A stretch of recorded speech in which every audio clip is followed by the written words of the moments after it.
হরে কৃষ্ণ, রাধে রাধে। ভাদ্র মাসে কৃষ্ণপক্ষের একাদশী তিথিকে অন্নদা একাদশী বলা হয়। এই ব্রত পালন করতে হবে 19শে আগস্ট মঙ্গলবার, পালন করতে হবে 20শে আগস্ট বুধবার সকাল 5টা 35 থেকে 9টা 53 মধ্যে। এই অন্নদা একাদশী ব্রত পালনের প্রধান ফল হলো সমস্ত প্রকার পাপ থেকে মুক্তি লাভ করা।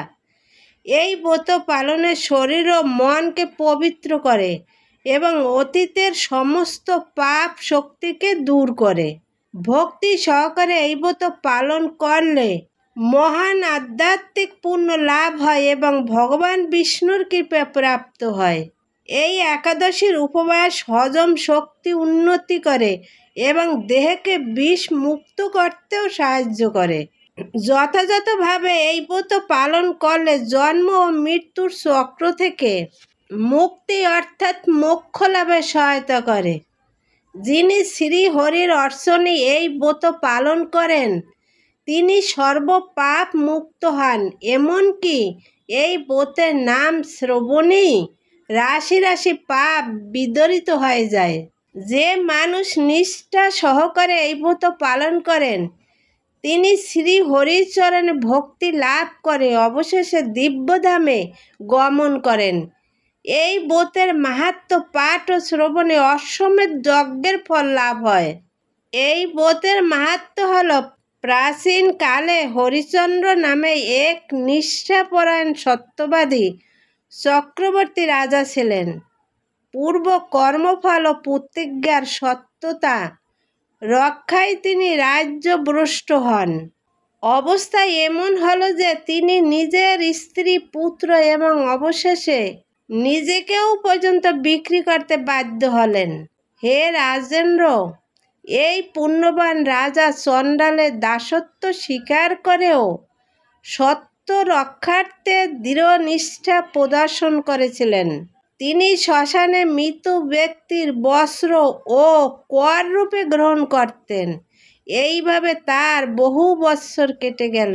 দুঃখ সাগরে নিমজ্জিত হয়ে কি করে কোথায় যাই, কিভাবে এ দুর্দশা থেকে উদ্ধার পাই, এই চিন্তায় তিনি দিন রাত্রি বিভোর হলেন। এমন সময় দৈবক্রমে পর দুঃখী গৌতম ঋষি রাজার কাছে এলেন। রাজা মুনিকে দর্শন করে ভক্তি ভরে প্রণাম করলেন। করজোড়ে তার সামনে দাঁড়িয়ে একে একে নিজের সমস্ত কথা জানালেন। রাজার দুঃখের কথা শুনে মুনিবর বিস্ময়াপন্ন হলেন। অত্যন্ত ব্যথিত হয়ে তিনি বললেন, হে রাজন, ভাদ্র মাসে কৃষ্ণপক্ষের একাদশী অন্নদা নামে জগতে প্রসিদ্ধ। আপনি এই ব্রত পালন করুন। এই ব্রত প্রভাবে আপনার সমস্ত পাপের বিনাশ হবে। আপনার ভাগ্যবশত আগামী 7 দিন পরেই এই তিথির আবির্ভাব হবে। ওই দিন উপবাস থেকে রাত্রি জাগরণ করবেন। এইভাবে ব্রত উদযাপনে আপনার সমস্ত পাপ ক্ষয় হবে। হে রাজন, আপনার পুণ্য প্রভাবে আমি এখানে এসেছি জানবেন। এই কথা বলে গৌতম মুনি অন্তর্হিত হলেন। ঋষি বরের উপদেশ মতো তিনি শ্রদ্ধা সহকারে সেই ব্রত পালন করলেন। তার ফলে তার সমস্ত পাপ দূর হল। হে মহারাজ, এই ব্রতের প্রভাব শ্রবণ করুন। যথাবিধি এই ব্রত পালনে বহু বছরের দুঃখ ভোগের অবসান হয়। ব্রতের প্রভাবে রাজা হরিশ্চন্দ্রের সকল দুঃখ সমাপ্ত হল।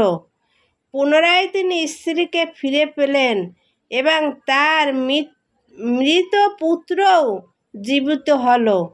আকাশ থেকে দেবগণ দুন্দুভি বাদ্য ও পুষ্প বর্ষণ করতে লাগলেন। নিষ্কণ্টক রাজ্য সুখ ভোগ করে অবশেষে আত্মীয় স্বজন ও নগরবাসী সহ স্বর্গে গমন করলেন। যে মানুষ নিষ্ঠা সহকারে এই ব্রত পালন করেন তিনি শ্রী হরির চরণে ভক্তি লাভ করে অবশেষে দিব্য ধামে গমন করেন। এই ব্রতের মাহাত্ম্য পাঠ ও শ্রবণে অশ্বমেধ যজ্ঞের ফল লাভ হয়। হরে কৃষ্ণ, রাধে রাধে।